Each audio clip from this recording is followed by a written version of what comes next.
θα ήθελα να σας ευχαριστήσω για την παρουσία σας εδώ. Πραγματικά μας δίνετε πολύ μεγάλη δύναμη.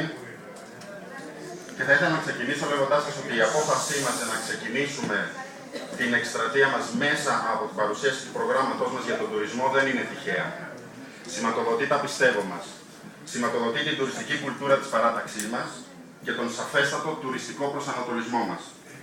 Στόχος μας από την ημέρα ίδρυσης της παράταξης ήταν και παραμένει να είναι να πάμε την κο μπροστά. Να την ανεβάσουμε ψηλά. Εκεί που της αξίζει, εκεί που αξίζει σε όλους μας. Να δώσουμε στην κο την επωνυμία που της αρμόζει. Αυτός ήταν ο στόχος μας ως Δημοτική Αρχή, την προηγούμενη δημοτική περίοδο και για τον λόγο αυτό κινηθήκαμε στην κατεύθυνση της γενναίας οικονομικής ενίσχυσης του Οργανισμού Τουρισμού, στον καθορισμό επιθετικής τουριστικής πολιτικής σε όλη την Ευρώπη, στη στήριξη του τουριστικού επιχειρηματία με το άνοιγμα νέων αγορών, αλλά και με το άνοιγμα νέων μορφών τουρισμού, όπως κάναμε με τον γαμήλιο τουρισμό, στη λειτουργική οργάνωση της πόλης, στον εμπλουτισμό των πολιτιστικών και αθλητικών εκδηλώσεων, με απότερο σκοπό να γίνει μια ζωντανή και εύκολα προσπελάσιμη πόλη, ώστε ο τουρίστας να αισθάνεται ευπρόσδεκτος και να αποφασίζει να αφήσει για λίγο τις ανέσεις του όλη-πλούσιοι. Και βέβαια μιλώ για την πόλη, για την προηγούμενη δημοτική περίοδο, για την πόλη ήμασταν μόνο υπεύθυνοι. Κύριε, όμως δημιουργήσαμε ένα προφίλ του αξιόπιστου και έντιμου συνομιλητή για όλους τους συνεργάτες μας, αλλά και τους εταίρους του τουρισμού.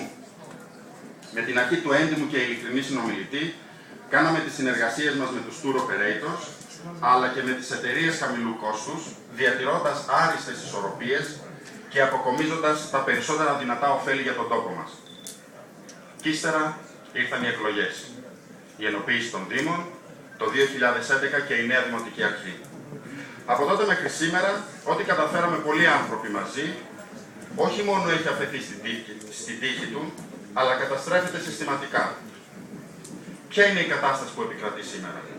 Ας σταθούμε λίγο εδώ, αφού ο καλύτερος τρόπος για να σχεδιάζεις το μέλλον σου είναι να κάνεις πρώτα μια αποτίμηση του παρόντος και της πραγματικότητας.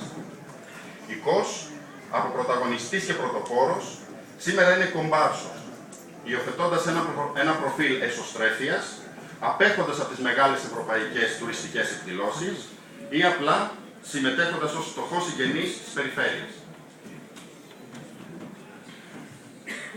Ο ενιαίος φορέας τουρισμού, ακέφαλος, χωρίς χρηματοδότηση και υποστελεχωμένος, είναι αδύνατο να λειτουργήσει, ενώ συνεδριάζει μόνο μετά από απέτηση των φορέων τουρισμού.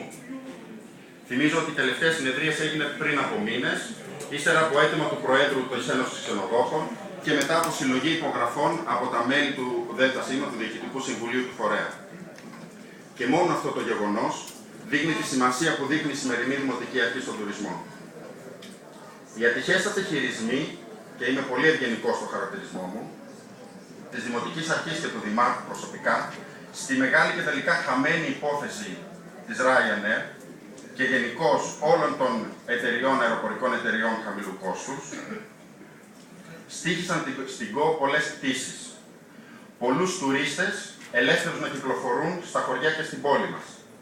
Την πιθανότητα που είχε η ΚΟΣ για δημιουργία αεροπορικής βάσης στο παλαιό αεροδρόμιο. Τη μεγάλη πιθανότητα επιμήκυνσης της τουριστικής περίοδου και τελικά τη στοίχησε πολλά εκατομμύρια ευρώ στην τοπική οικονομία. Δεν είναι τυχαίο βέβαια η πρόσφατη διαμαρτυρία των μελών της Ένωσης Ενοικιαζομένων Διαμερισμάτων προς τον ίδιο τον Δήμαρχο για τις απώλειες που έχουν φέτος από την περικοπή των πτήσεων της Ryanair, αφού η τελευταία έχει περικόψει δραματικά τις πτήσεις της για τη χαμηλή περίοδο, τον Απρίλιο και τον Μάιο που την έχουμε πολύ μεγάλη ανάγκη, και ουσιαστικά οι πτήσεις της ξεκινούν από το τέλος του Ιουνίου, την περίοδο δηλαδή που το νησί έτσι κι αλλιώς είναι γεμάτο. Όταν στους άλλους ελληνικούς προορισμούς όμως, ήδη οι πτήσεις της ξεκινούν από τέλος Μαρτίου.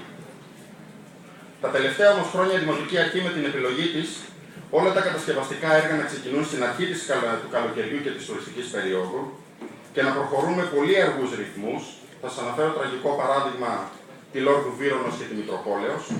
Κατάφερε να μετατρέψει τόσο την πόλη όσο και τα χωριά μας σε μη λειτουργικούς και αφιλόξενους προορισμούς για τους επισκέπτες, οδηγώντας τους στον εγκλισμό των μεγάλων all-inclusive ξενοδοχείων, αφού η πόλη και τα χωριά δεν έχουν να τους προσφέρουν τίποτα.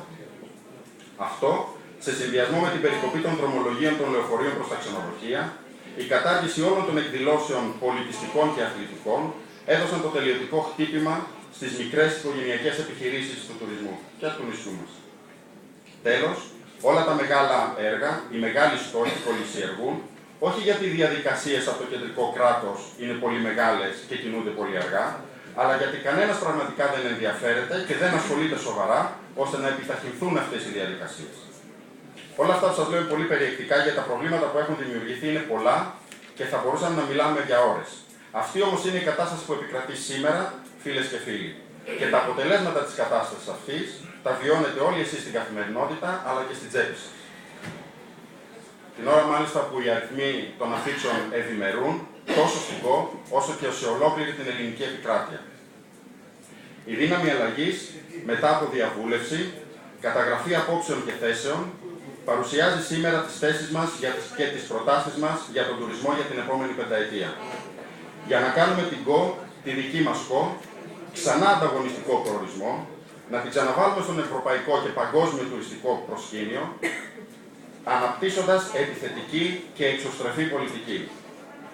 Με αυτή τη δέσμευση θα δώσω το λόγο στον επικεφαλής της δύναμης αλλαγής και με τη δική σας θέληση, αφού λαού θέλοντος και Θεού επιτρέποντος, τον επόμενο δήμαρχο της ΚΟ, τον Γιώργο τον Κυρίτσι. Ευχαριστώ πάρα πολύ.